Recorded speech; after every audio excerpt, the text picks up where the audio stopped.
procesos han tenido lugar en el aeropuerto de Caracas. Inicia una nueva etapa. If you come illegally, you will now be removed.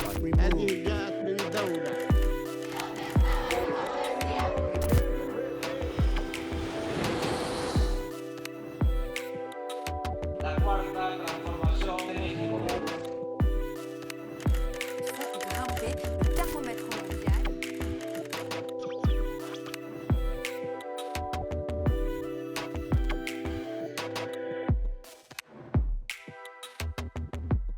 Bienvenidas y bienvenidos a Extranjeros, el programa donde corresponsales internacionales nos hablan sobre los temas que más nos interesan. En esta ocasión hablaremos sobre la estrategia de seguridad de la presidenta Claudia Sheinbaum y también del intervencionismo de Estados Unidos, no solo en México, sino qué está pasando en todo el mundo y las derechas. Vámonos a ver las portadas de este mes. Desde que Trump asumió su segundo mandato, el magnate Elon Musk ha ejercido una gran influencia sobre las decisiones ejecutivas del presidente, especialmente aquellas relacionadas con el recorte al gasto público.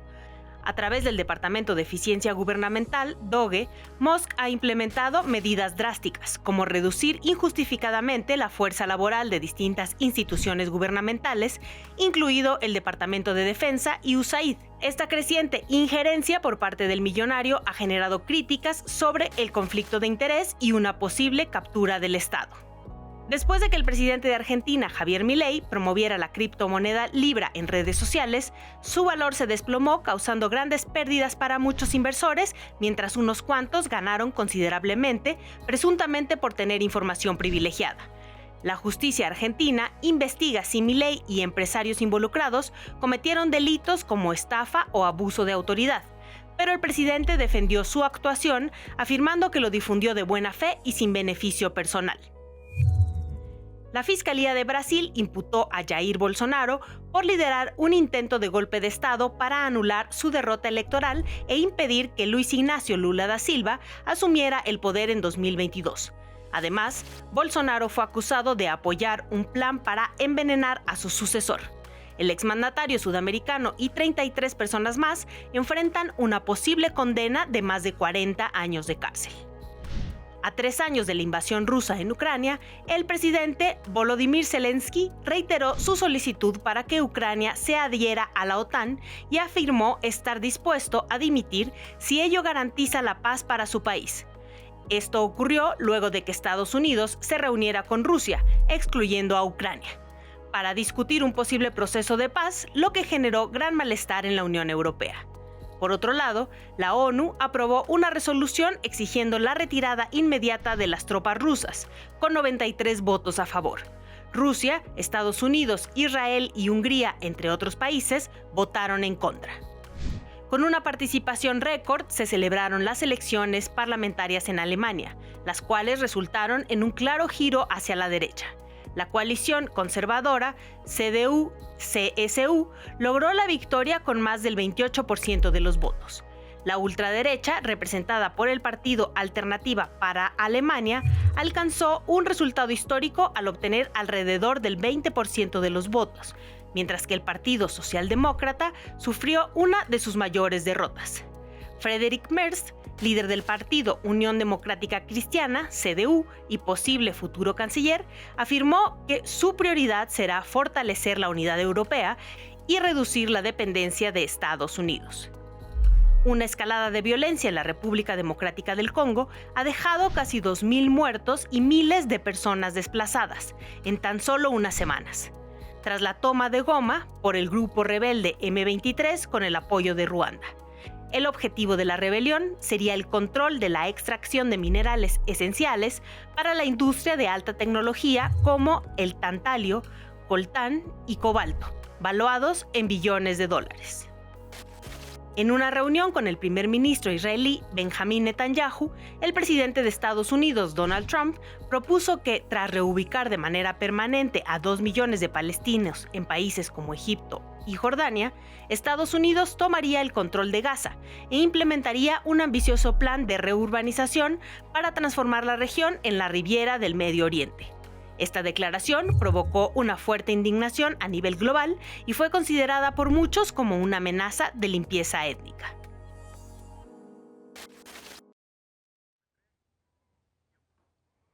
Muchas gracias por acompañarnos nuevamente en este Mextranjeros mensual. Como van a ver, tenemos una mesa de lujo como siempre para hablar de los temas que más nos importan y de lo que ha pasado todo este mes.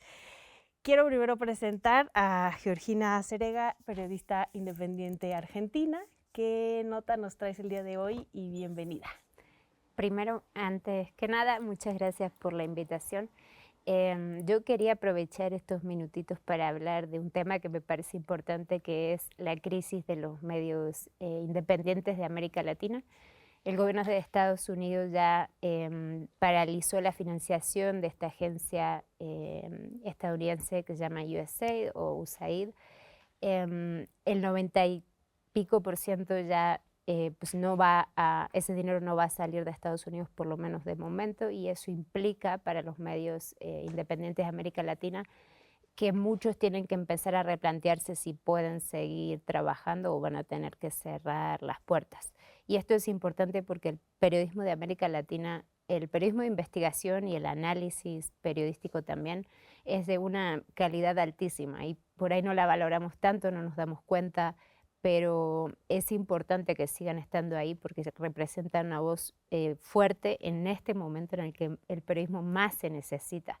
Se viene una época muy oscura y necesitamos saber y tener otras voces que no sean las voces tan fuertes y predominantes que nos ha traído la ultraderecha en el último tiempo. Entonces, nada, aprovechar y decir a la gente que apueste por el periodismo, se suscriba. Hay muchos medios que pueden recibir dinero, que están pidiendo suscripciones, así que eso solamente. Sí, incluso, bueno, si vamos a señalar la cooperación internacional, pues también hagámonos responsables de los medios que consumimos y apoyemos a estos medios que nosotras y nosotros mismos estamos consumiendo para que nos sigan informando. Muchas gracias, Georgina, por hablarnos al respecto, que creo que es súper importante.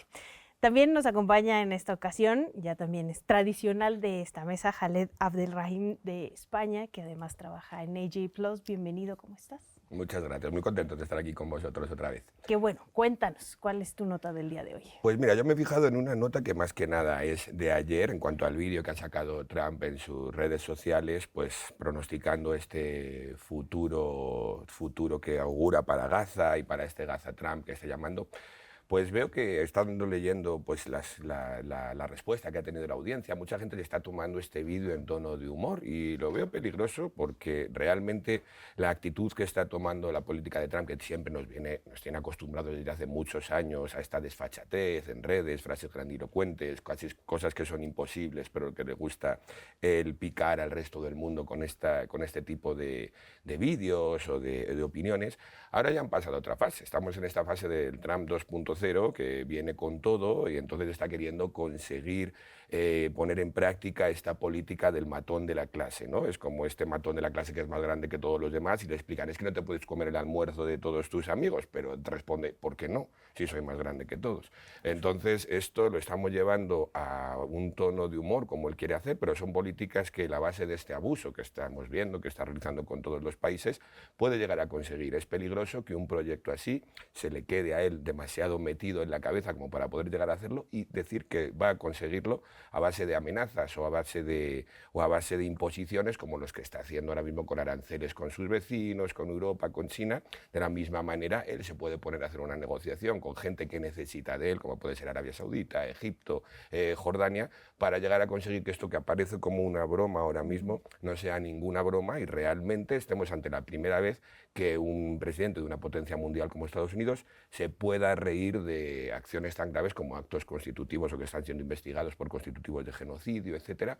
Entonces, nada de broma. Esto Trump lo puede querer llevar a cabo y hacerlo por su imposición y porque él quiere, y no hay un maestro, en este caso, ni siquiera las Cortes Internacionales, porque no las admite, que le pueda decir esto no se puede hacer.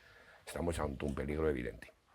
Ya hablaremos más adelante en uno de los bloques justo de la intervención de Estados Unidos y del presidente Trump, y uno de los focos principales será toda la zona de Palestina, y esto es como un claro ejemplo de lo que está ocurriendo con él y todo lo que dice que va a hacer en la política internacional. También nos acompaña en esta ocasión Kurt Hagbart, de Estados Unidos, de Jacobin Magazine. Bienvenido, ¿cómo estás? Muchas gracias, muy bien. Gracias Qué por bueno la que nos invitación. acompañes. Cuéntanos qué nota traes el día de hoy. Pues yo también traigo una nota que tiene que ver con la crisis de los medios internacionales. En este caso, esta afamada publicación es del Washington Post, ¿no?, de Estados Unidos, cuyo dueño es, como sabemos, Jeff Bezos, uno de los hombres más ricos del mundo, a quien se le ocurre el día de ayer, pues en Twitter, X, anunciar que ahora la sección de opinión en el Washington Post se va a limitar, ¿no? Es decir, no va a ser la sección de opinión abierta, que nunca era realmente en el Washington Post, pero ahora menos. Y ahora, todos los días, según Bezos, van a hablar de libertades personales, a su manera de verlas, y mercados libres.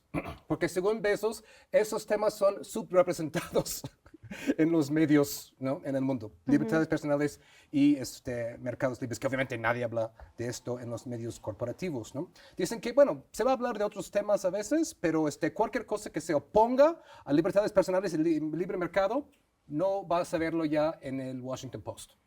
Y su justificación es curiosa. Su justificación es, pues antes, cuando había como monopolios locales de ciertos periódicos, ¿no? Por ejemplo, yo crecí en Connecticut y había pues pocas opciones de periódicos en entonces, ¿no? Pues ya pues, se entendía que pues, un periódico tenía una gama amplia de opiniones, ¿no? Pero ahora con el Internet esto ya no es necesario. Entonces ahora vamos a enfocarnos en lo nuestro, ¿no? Y esto pues me hace pensar me hace surgir dos reflexiones, ¿no? Uno, es que muchas veces han dicho, no hay problema que los medios de comunicación estén en manos de los oligarcas, ¿no? Muchos hacen apología de eso, diciendo que no hay problema porque no se meten en la línea editorial, no se meten en las notas, no se meten en redacción, ¿no? Pues ahora vemos que pues, sí se meten. Que sí se meten. ¿Y cómo? ¿No? Claro. Y esa no es la primera vez que Bezos hace esto. Y esto, pues, obviamente, pues, los Murdoch, aquí los Escargallán, es decir, pues, ¿cuál es la forma que vamos a financiar medios de comunicación, ¿no? Para que gente como Bezos decida de un día a otro que solamente esos temas van a estar en la sección de opinión. Y de hecho, el jefe de opinión, creo que muy honrosamente, pues, renunció. Sí. Dijo que no iba a seguir con eso. Y la segunda reflexión es acerca del asunto de federalismo, ¿no? Porque es curioso que Bezos habla de libres mercados, al mismo tiempo que Amazon ha recibido, según el sitio Good Jobs First, que hace investigaciones de eso, 11.6 mil millones de dólares en subvenciones de los gobiernos municipales, estatales y federales de Estados Unidos. O sus filiales, Whole Foods, Zappos o Audible, ¿no? Estas subvenciones para, pues, instalar bodegas, para poner centros de datos, para hacer producciones de cine, Amazon Prime, como sabemos, ¿no? Entonces es muy interesante que él ahora hable de libre mercados, cuando es una de las empresas más subvencionadas en Estados Unidos. Y el problema con el federalismo en general, pero el federalismo estadounidense en particular, es que esas grandes empresas, pues, ponen un municipio contra otro, o pone un estado contra otro, ¿no? Es decir, si no me das cierta subvención, me voy. Si este estado no me da cierta subvención, me voy. Se ve con los estadios y se ve con, pues, muchas cosas de infraestructura y se ve también a nivel internacional. Hacen ese mismo tipo de chantajes. Si no me das lo que quieres, si no hay salarios de cierto nivel, me voy a otro país donde los salarios están incluso más bajos, ¿no? Entonces, mucho por reflejar ahí. Mucho por Reflexionar, seguir reflexionando y seguramente más adelante retomaremos un poco de estas reflexiones. También nos acompaña en esta ocasión Mathieu Trullier de Le Monde, periodista francés. Bienvenido. Muchas gracias, un placer estar aquí como siempre. ¿Cuál notita nos traes el día de hoy? Pues una notita que condensa la nota de Georgina y la de Kurt sobre esta esquizofrenia en Estados Unidos, que es la de Elon Musk, ¿no? El nuevo super no secretario de Donald Trump, que pues se está dedicando ahorita a destrozar la administración, la burocracia de Estados Unidos, y que un poco lo mismo que acaba de contar Kurt, hay una investigación del Washington Post que todavía puede publicarla a ver hasta cuándo, que señala cómo en los últimos 20 años las empresas de Elon Musk han recibido contratos o ayudas del gobierno federal por más de 38.000 millones de dólares. Entonces tenemos a un discurso, digamos, preponderante en la cima de la administración de Estados Unidos de que hay que cortar los subsidios, hay que reducir el tamaño de la burocracia, y por otra parte, quien está a cargo de esto es uno de los mayores beneficiarios de estos recursos públicos, ya sea a través de créditos, a través de contratos. SpaceX, su empresa, depende prácticamente de la NASA. Tesla sobrevivió a una crisis muy fuerte gracias a créditos de gobierno. Entonces, vemos toda esta contradicción de cuando los oligarcas precisamente toman el poder, cómo sus acciones entran en contradicción brutal con la manera de hacer sus fortunas, ¿no? Que ya se ha documentado por muchos lados cómo las fortunas se crean al amparo de los gobiernos, del poder, de concesiones, etc. Y cuando ellos llegan, pues tratan de quitar los subsidios a los que no son ellos. Entonces, pues yo creo que va muy al caso porque hay esta tendencia ya global de oligarcas tomando el poder y aplicando estas medidas de austeridad, etcétera, cuando ellos han sido de los primeros beneficiarios del Estado. Que no solo pasa en Estados Unidos. Cuéntale a la audiencia de tu libro para que lo compre. Bueno, acabo de publicar un libro sobre Ricardo Salinas Pliego, precisamente documentando el modus operandi de la oligarquía mexicana, siempre al amparo del poder, ¿no? Siempre cómo han consolidado un poder al amparo de los gobiernos, de los presidentes en turno, a través de concesiones, contratos, pero también cooptación de los sistemas judiciales, políticos, legislativo y ejecutivo. ¿Cómo se llama para que lo busquen? Se llama La Fórmula Salinas. Ándale, pues. Nos tenemos que ir a un corte, pero vamos a volver justo con Mathieu para en este primer bloque hablar sobre las cuestiones de seguridad y cómo lo está haciendo nuestro supersecretario García Harfuch y además cómo nos está viendo Estados Unidos. Nos vamos a un corte, pero regresamos.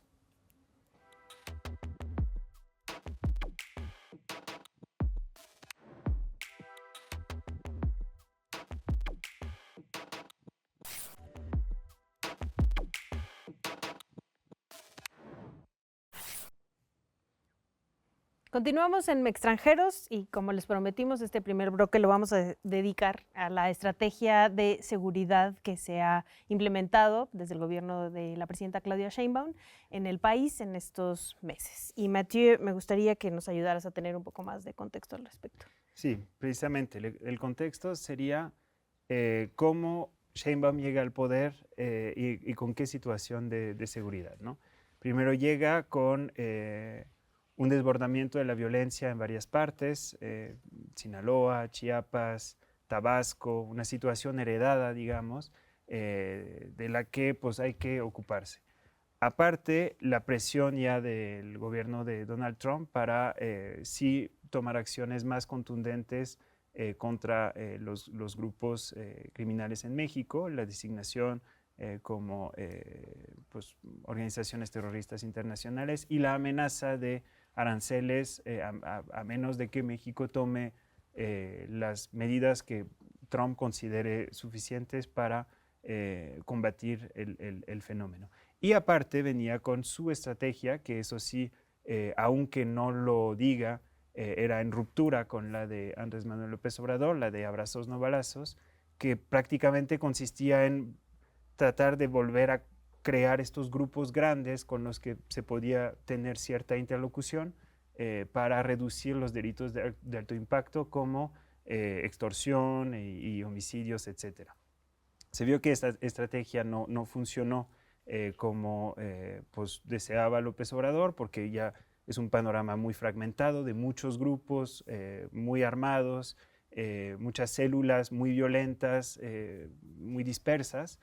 Entonces, Sheinbaum en su momento quiso retomar su estrategia de la Ciudad de México, que es más inteligencia, ir hacia ciertos líderes e ir contra ciertos delitos que afectan sobre todo la economía y el buen vivir, ¿no?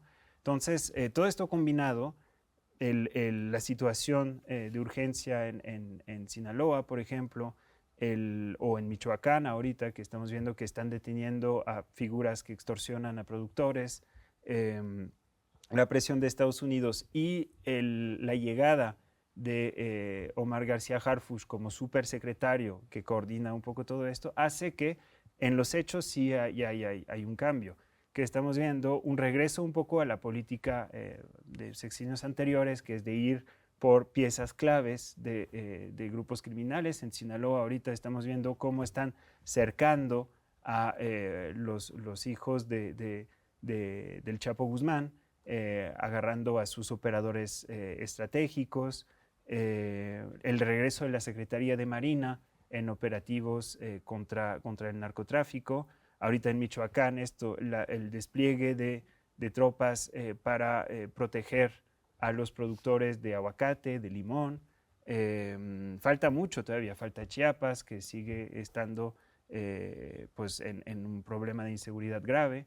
Vemos también operativos forzados, ¿no? Contra narcopolíticos, que eso creo que es una señal que es bastante buena, el operativo Enjambre en el Estado de México, también la captura de unos presidentes municipales en Chiapas. Como parece que el mensaje es: vamos a volver a poner un poco de orden aquí, después de un sexenio de abrazos no balazos que no quedó tan definida la estrategia y que parece más bien que a raíz de esto pues aumentó mucho la extorsión, el impuesto mafioso, y la negociación el control territorial, digamos, de ciertos grupos en unas partes que ahorita se están reventando en la violencia. Yo pienso que eso sería como un contexto de cómo está ahorita la situación. Kurt, ¿cómo ves la estrategia de seguridad, pero además cuesta que Estados Unidos está presionando? Pues la presión de Estados Unidos es innegable, ¿no? Trump quiere resultados y quiere ya, porque si no va a haber aranceles en marzo o en abril o en marzo otra vez, o no se sabe, ¿no? Entonces, obviamente vamos a hablar de eso, creo que en un bloque posterior, pues Trump ha nombrado una serie de halcones para puestos clave que tiene que ver justo con el tema de seguridad y la relación bilateral en ese sentido, ¿no? Lo que me ha gustado de la respuesta de Sheinbaum, además del enfoque de inteligencia, ¿no? Es este enfoque en las causas, ¿no? Se habló desde López Obrador de las causas y de atacar las causas, ¿no? Pero lo que me ha gustado de Sheinbaum es que no ha tenido reservas en hablar de las causas también que provienen de Estados Unidos. Es decir, las armas, el 80% de las armas que están usadas en crímenes en México provienen de Estados Unidos, ¿no? Ningún gobierno en Estados Unidos, ni republicano ni demócrata, han hecho grandes esfuerzos por parar este flujo de armas, porque la Asociación Nacional del Rifle en Estados Unidos es un lobby súper poderosa. Pero también pues sacaron esta serie de mini documentales acerca del origen de la crisis de opiáceos en Estados Unidos, que tiene que ver con la industria farmacéutica de Estados Unidos, ¿no? Justo en esta época de neoliberalismo, la desindustrialización del país, pues Big Pharma, como dicen, encontró pues un mercado de gente bastante desesperada y pues encontró grandes ganancias, ¿no? Como la familia Sackler, Purdue Pharma, ¿no? Y me gustó el enfoque en esto, ¿no? Y es interesante que una de las cosas que Trump ha dicho, wow, esa es una gran cosa, es la idea de hacer una campaña publicitaria contra fentanilo, ¿no? Que dijo que fue la gran idea de Claudia Sheinbaum, lo ha mencionado un par de veces. Vaya, esto ha pasado varias veces en Estados Unidos. Yo crecí con el solo di no a las drogas de Nancy Reagan, ¿no? Luego había el programa DARE en los años 90. Es decir, las campañas publicitarias son buenas, pero por sí solas no resuelven el problema en absoluto. Es decir, si estás en medio de un estado de bienestar que se está desmoronando, pues nada más si llegan y te dicen di no a las drogas, no va a funcionar, ¿no? Bastante criminalizante para los usuarios de drogas. Súper criminalizante, ¿no? Crea toda una subclase de personas encarceladas y demás. Pero, nada más para cerrar mi primera participación, lo que me ha gustado es esto, que no ha tenido un pacho en decir, mira, hay armas en Estados Unidos, obviamente el consumo de Estados Unidos, y en gran parte esta pandemia de opiáceos se origina en la industria farmacéutica de allá.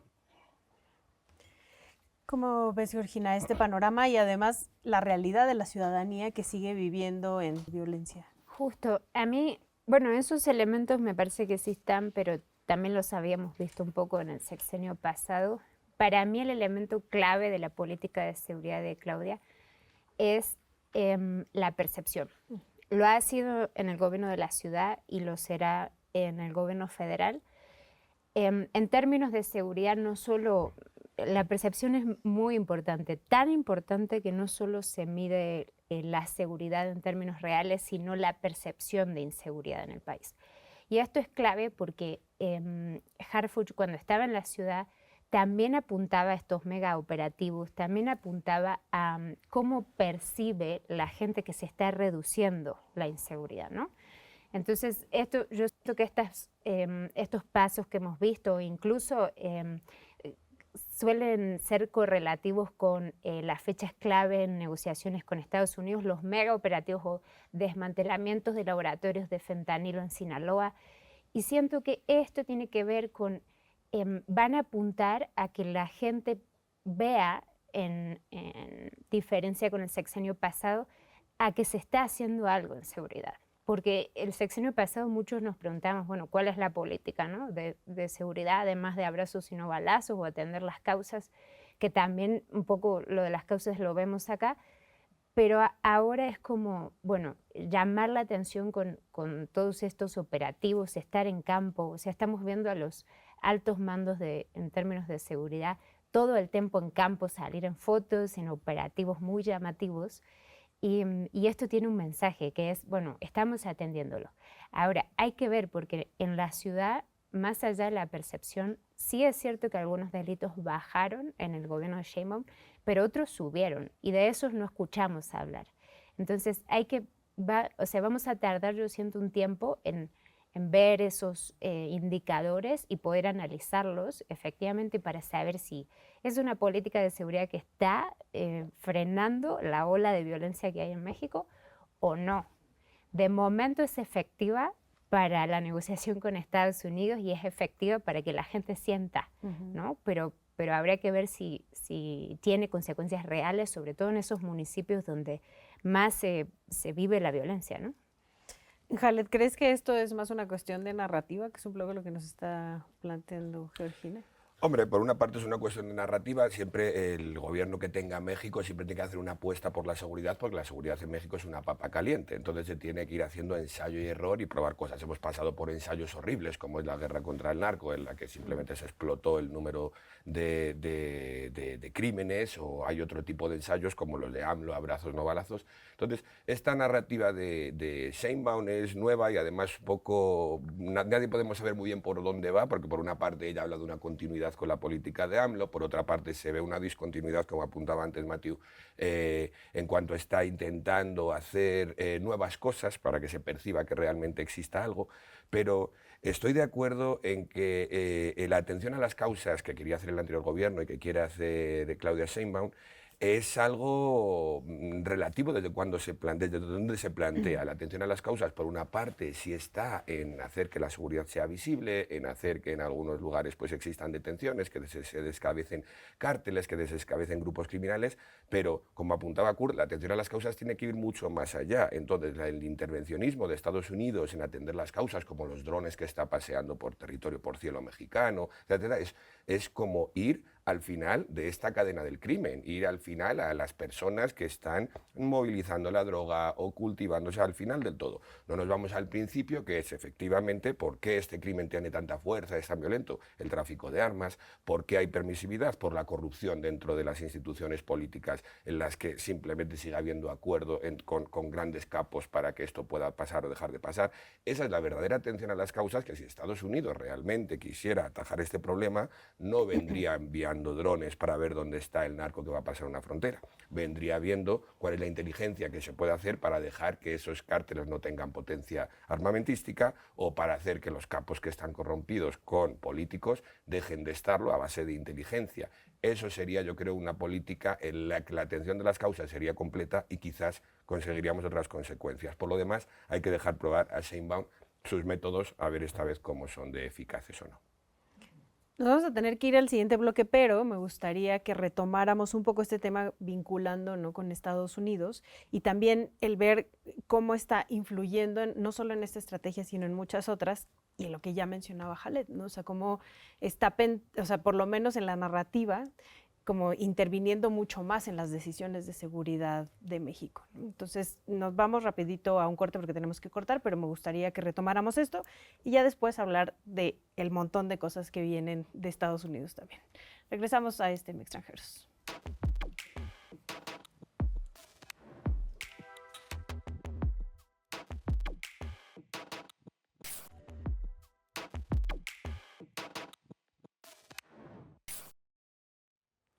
Regresamos a Extranjeros y me gustaría, Kurt, que en principio con el pretexto de la intervención de Estados Unidos en México, ¿no?, lo que ya mencionaba Khaled de los drones, los sobrevuelos, ¿no?, o sea, cómo está exigiendo, pero también chantajeando, no solo con México, sino en general con muchos países en todo el mundo. Pues claro, pues esto de la guerra contra el terror, ¿no?, es el legado de 11 de septiembre, ¿no?, cuando antes el gran temor era el comunismo, luego las drogas, luego era la guerra contra el terror.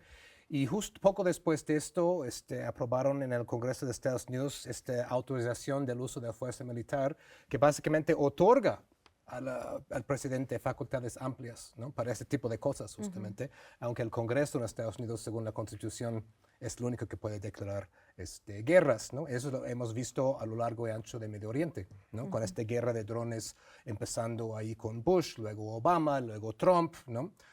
Donde pues básicamente la política ha sido bombardea primero y luego preguntas después. Y ahí, según básicamente los directivos de la Casa Blanca, todos los hombres que están en este lugar podrían ser combatientes, entonces son blancos, ¿no? Entonces, muy preocupante esto de la idea de usar drones, ¿no? Y ahí, como dijo Elon Musk, bueno, ahora se pueden usar contra México con esta designación de los cárteles como organizaciones terroristas extranjeras, el nombramiento FTO, ¿no? Ahora, si vemos algunos de los nombramientos de Trump, pues es una serie de halcones, ¿no? Si lo vemos, Tom Homan como zar de la frontera era antes el director de ICE, ¿no?, que es la agencia encargada de las deportaciones. Mike Waltz como asesor de seguridad nacional, un halcón pues que quiere guerra con China, que quiere guerra con Irán. Ron Johnson, el nuevo embajador de Estados Unidos aquí, un ex boina verde que estuvo involucrado en la guerra sucia en El Salvador en los momentos más cruentos, en los 70s y 80s. Y luego tuvo 20 años en la CIA, nada menos. Terry Cole, ¿no?, que va a ser el nuevo director de la DEA, ¿no?, que también, pues, de larga carrera en la DEA, también un halcón. Pete Bexeth, como secretario de Defensa. Entonces, suena como que quieren apantallar con esos nombramientos, con esos halcones, ahí que vienen con todo, con los drones y todo. Pero con Trump, siempre hay que separar la retórica de la realidad. Siempre. Porque Trump quiere apantallar mucho, ¿no? Es un bravucón, es un fanfarrón, quiere apantallar. Quiere, pues, conseguir que los otros, sus contrincantes, se amedrenten, se intimidan y conseguir concesiones de ellos. Pero muchas veces la realidad no es tan así, ¿no? Lo vemos, por ejemplo, en el asunto de las deportaciones, ¿no? Trump prometió cuando llegaba, Trump recargado, deportaciones en masa, deportaciones en masa. De hecho, las deportaciones están a la baja comparados con Biden, por lo menos hasta ahora. Es decir, el mismo Tom Homan se está quejando de que no están deportando como él quisiera que fuera. Ahora, quieren aprobar más dinero para toda esta infraestructura de deportaciones. Entonces, podría aumentar. No estoy diciendo que no. Pero hay una cosa con Trump, es que no es un buen gobernante. Es decir, no es eficaz en las cosas, en las minucias de la gobernación. Y tiende a nombrar personas que, sobre todo en este gobierno, pero también en el anterior, que son leales a él y que vio en Fox News, ¿no?, el canal de Fox, pero que no necesariamente tengan pericia en sus carteras. Bexeth en defensa, ¿qué experiencia tiene, pues, manejando el Pentágono? Muy poco. Fue un soldado un tiempo, pero no tiene nada de experiencia en un aparato tan grande como esto, ¿no? Y esto podemos ver en varios de estos nombramientos. Es decir, por eso no hay que subestimar lo que Trump está haciendo en seguridad, ¿no?, en cosas económicas, pero tampoco hay que sobreestimar y alimentar la paranoia, porque eso es lo que Trump quiere. Trump quiere que todos se espantan y se asustan, muchas veces Trump está disparando aquí, disparando allá. Primero iba a poner aranceles contra Canadá y México, luego se pospusieron. Luego se pospusieron otro mes, luego no, van a ser en marzo otra vez, luego van a ser 10% contra China, ¿no? Luego van a ser ahora de acero contra todos, ahora va a ser contra la Unión Europea, ahora va a agarrar Groenlandia, ahora va a agarrar el canal de Panamá, pues, es decir, hay que ver más allá de esto porque toda la estrategia es de crear un poco un tipo de caos constante para que todos estén ahí tambaleantes, ¿no? Y no caer siempre en este juego.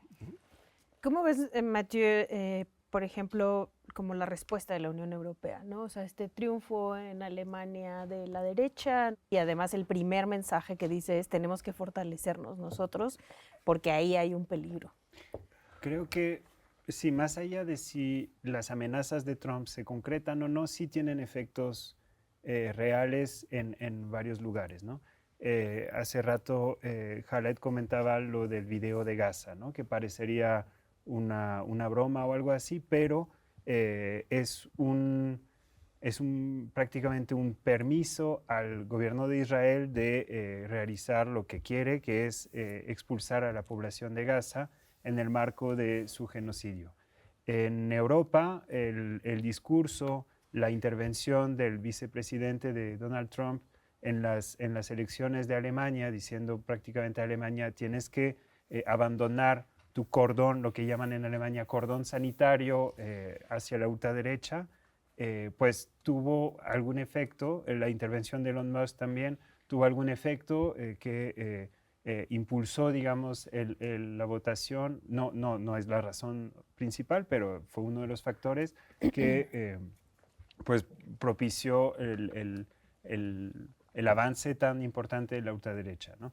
El patrocinar estos encuentros de la cumbre conservadora con cierta regularidad que impulsa movimientos de ultraderecha en América Latina, ya sea en Brasil, aquí en México con Verástegui, con Milei en Argentina. O sea, estos sí tienen efectos. El discurso, digamos, tiene efectos porque envalentona a movimientos de ultraderecha en varios países. Ahora, la Unión Europea pues la agarró un poco de sorpresa porque pasó de ser el gran aliado histórico de toda la historia desde la Segunda Guerra Mundial, que era Estados Unidos, a un adversario ya comercial en Ucrania. Entonces se está viendo un estado de shock en la Unión Europea que no sabe cómo reaccionar bien. Como siempre, la Unión Europea, como es colegiado, pues hay disensiones.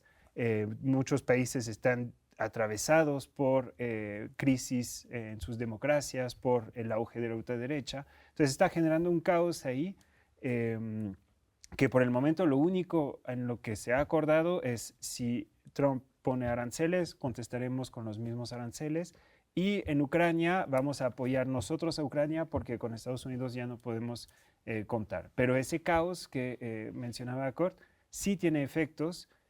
Más allá del discurso, tiene un efecto disruptivo en un montón de instituciones y en órganos de decisión que pues sí hace tambalear un poco pues el mundo, ¿no? Acá, cuando Trump amenaza con aranceles, obliga al gobierno a reaccionar. Y se ha visto, y lo ha hecho con López Obrador, y lo está repitiendo ahorita, y le ha ido bien, porque obliga al gobierno a cerrar el territorio al paso de inmigrantes, o ahora a combatir a los cárteles. Entonces, de cierto modo, sí hay un discurso que no necesariamente se ve reflejado en acciones, pero hay efectos que yo creo que sí son bastante preocupantes porque sí está generando pues este caos un poco en todos lados, ¿no? ¿Consideras que tiene que ver más con la narrativa o si son estas amenazas vienen directas para estos países? Pues yo creo que justo ahí está el punto, ¿no? O sea, lo que decía Kurt, genera este caos, pero hay que distinguir qué es retórica y qué es real. Pues es clave, ¿por qué? Porque en medio de todo esto, pues no sabemos bien qué está pasando, ¿no? O sea, necesitamos tomarnos unos minutos y entender qué decisiones son reales o qué no, cuándo está jugando o cuándo no. al lanzar todas estas amenazas e ideas, genera nuevos campos de batallas con diferentes actores y entonces de repente estamos todos periodísticamente al menos un poco como agobiados, ¿no? Porque todo el tiempo hay algo nuevo que no sabemos si va a ser real o no, que no sabemos qué consecuencias va a tener. O sea, nosotros todavía estamos debatiendo, por ejemplo, lo de la designación de los cárteles como organizaciones terroristas y no sabemos si eso puede o no puede abrir la puerta a que Estados Unidos invada el territorio mexicano o no. Entonces, mientras estamos analizando eso, están pasando nuevas cosas, nuevas decisiones que está teniendo. Y yo creo que a él manejar la narrativa claramente le sirve, y creo que esta semana hubo una noticia muy importante que fue la decisión de ellos elegir el pool de prensa que va a cubrir a la Casa Blanca. Y eso es importante porque teníamos hasta ahora tenemos a medios serios que están intentando cuestionar al poder y de repente no sabemos si esos medios van a seguir o no, y no sabemos qué medios van a estar ahí, pero cuidar la narrativa para él se vuelve fundamental en esto. Entonces, si quita a medios serios y deja solamente a medios que están de su lado, ¿qué vamos a enterarnos de la Casa Blanca, ¿no? O sea, ¿cuáles van a ser las noticias que nos llegan y cuáles no? Y eso es importante, pero además estamos como eso, un poco agobiados ante todo lo que está pasando. Y ese es su juego, ahí gana, porque recordemos que son personajes que florecen en medio de las noticias falsas. O sea, Trump ganó inicialmente en una elección marcada por las noticias falsas que circulaban en redes sociales. Entonces ahí va a ser clave el trabajo que hagamos nosotros también. Nos tenemos que ir rápido a un corte, pero me gustaría regresar contigo, Khaled, para que también hablemos un poco, lo mencionabas al principio, ¿no? Lo del video que sacó, pero todas las declaraciones que ha hecho específicamente pues con todo el conflicto en Palestina. Entonces nos vamos rapidísimo, pero regresamos con esto.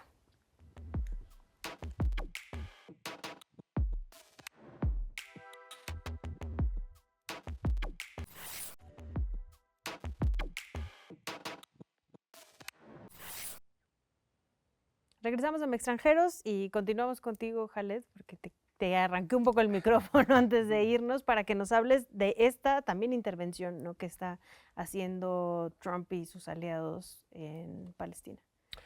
Pues sí, efectivamente es una más, en este caso quizás reviste mayor gravedad porque es con su máximo aliado Israel, que sabemos que en este caso ya no solamente se queda como una amenaza, sino como un permiso, como decía Matthew, ya no es solamente lo que Estados Unidos pueda hacer o no hacer, sino el permiso que le das a Israel para que ejecute sus planes, que efectivamente pues es este proyecto de la gran Israel y desaparecer al pueblo palestino de allí. ¿Qué sabemos de Trump hasta ahora? Pues lo que estamos comentando, como decía Arageo, esta apuesta a la máxima de un negociador como es Trump, de te vendo esta pluma por $1 millón, que te hace falta para que tú digas no, entonces sentémonos a hablar, a ver por cuánto te la vendo, pero empezamos desde ahí.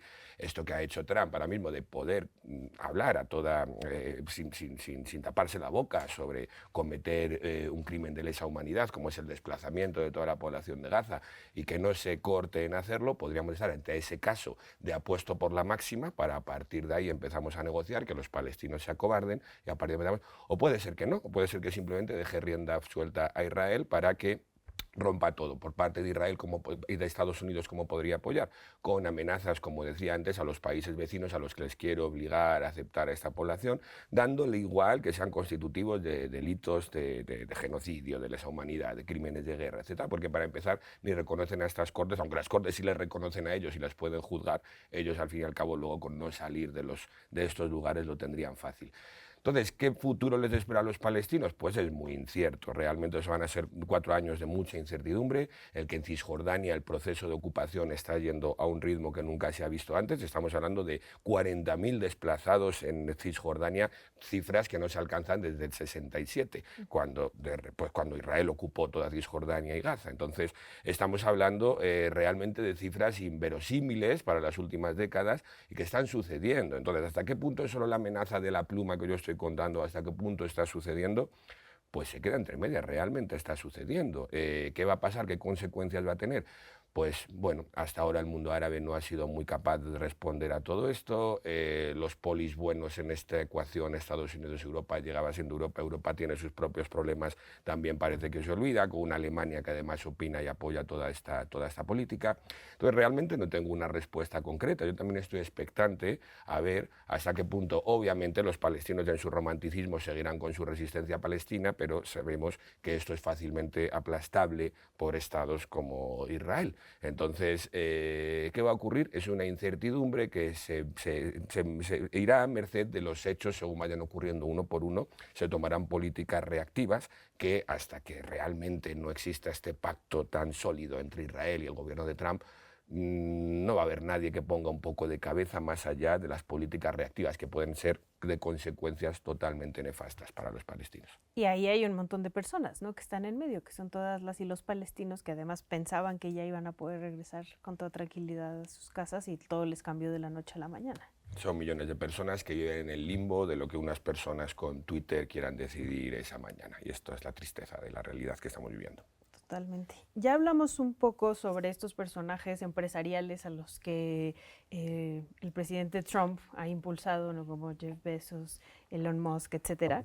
Pero también hay otros personajes de la política, y ahí te volteo a ver, Georgina, los cuales ha encaminado el presidente Trump, y uno de ellos es Javier Milei, el presidente de Argentina. ¿Cómo ves esta relación? Y además, ¿cómo ves a Argentina ante esta relación?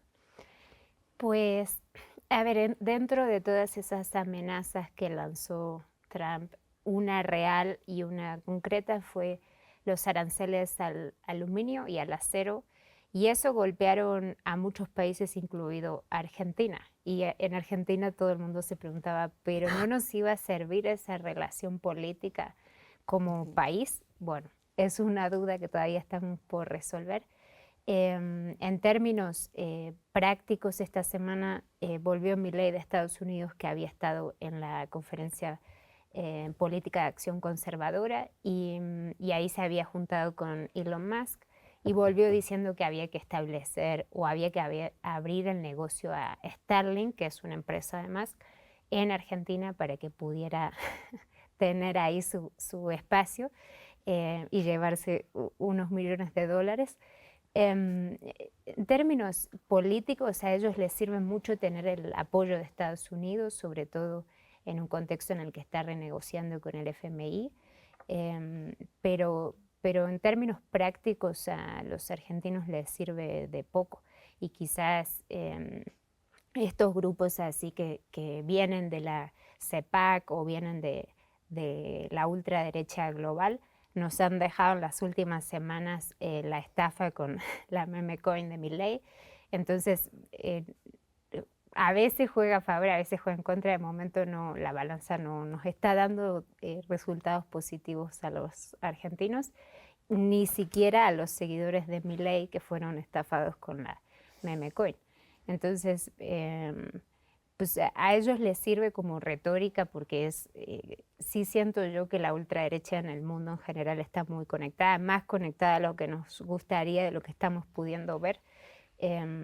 Pero bueno, ¿qué consecuencias reales? Las tenemos que debatir cada día, porque son líderes, sí son líderes populistas que además gobiernan a base muchas veces de, por lo menos en el caso de Milei, a base de decreto. Entonces todos los días es una nueva guerra, ¿no?, discursiva, y todos los días tenemos que salir a defender derechos que creíamos que estaban garantizados, y vamos a estar así día a día dando la lucha. Tenemos ya unos minutitos para cerrar. Me gustaría aventarles la pregunta, y quien quiera que levante la mano, justo sobre la pérdida de derechos, ¿no?, que está significando el triunfo de Trump, pero también el triunfo de las derechas en muchos países. Pues un poco lo que comentaba hace rato es la rienda suelta que da movimientos dentro de los países antimigrantes, antiderechos, antidiversidad, que durante muchos años estaban un poco aislados, tanto dentro del espectro mediático como dentro de la esfera pública, y que ahora ya pues salen sin límites, ¿no? apoyados en gran parte por medios de comunicación que están siendo comprados por magnates que apoyan proyectos de ultraderecha. O sea, se está viendo un reacomodo global de una alineación de los discursos hacia esta CEPAC, que hasta hace poco no hacía mucho ruido y que de unos años para acá ya empezó a convertirse en un foro donde las figuras de ultraderecha, ya sea de Vox en España, ya sea de la ultraderecha francesa, ya sea de la ultraderecha alemana, ya empiezan a venir a América para posicionarse dentro de este grupo. Eduardo Verástegui en México, de Eduardo verdad hay que Verástegui mencionarlo porque en pareciera broma, pero podemos pasar de lo que estamos a eso en nada. Y 3 de ellos aventándose saludos nazis en medio de la conferencia. O sea, podrían ser símbolos, se podría reducirlo a una narrativa, pero las narrativas sí tienen efectos. Estaba leyendo en Estados Unidos que estaban vendiendo ya playeras de las siglas de ICE atrás, como broma, ¿no? Para andar ahí, para espantar a los migrantes. En Francia se está liberando el discurso antimigrantes, está permeando ya dentro de un gobierno disque de centro, un discurso de ultraderecha. O sea, sí es preocupante porque llegan personas que parecen payasos como Milei, pero sí llegan y sí gobiernan con decretos y sí afectan a personas, a lo mejor no una clase media general, pero sí afectan a gente que en general tiene de por sí menos derechos que otros. Yo creo que es importante esta conversación porque realmente hay que leer la política en clave internacional, ¿no? Es una gran ironía que el gran sueño de la izquierda histórica fue crear estas redes de solidaridad internacionales. Ahora es la ultraderecha lo que está haciendo, ¿no? CPAC fue instrumental en Estados Unidos para elegir a Ronald Reagan a finales de los 70s y principios de los 80s. Y ahora CPAC, pues, expandido en el mundo, junto con la red Atlas, fundada por un británico, ¿no? Discípulo de Hayek, ¿no? El economista libertaria ultranza, ¿no? Y son estas redes que están en muchos casos detrás de las políticas nacionales y en otros casos más poderosos que ellos, ¿no? Y esto también habla de un fracaso de varias izquierdas a nivel internacional que se han vuelto demasiado tibios, demasiado dispuestos a acomodarse con, ¿no? Las características más salvajes del capitalismo, ¿no? Intentar encontrar un acomodo, ¿no? Perder su filo. Y esto permite a personas como Milei que pueden incluso copiar el discurso, ¿no? Milei habló de la casta, que es la misma palabra que usaba Pablo Iglesias cuando fundaron Podemos en 2014. Es decir, incluso remeden discursos. Es decir, si hay un hueco, incluso denigran la palabra populista, ¿no? Que para mí es un error, pues ya va a haber toda una nueva cosecha de pseudopopulistas, ¿no?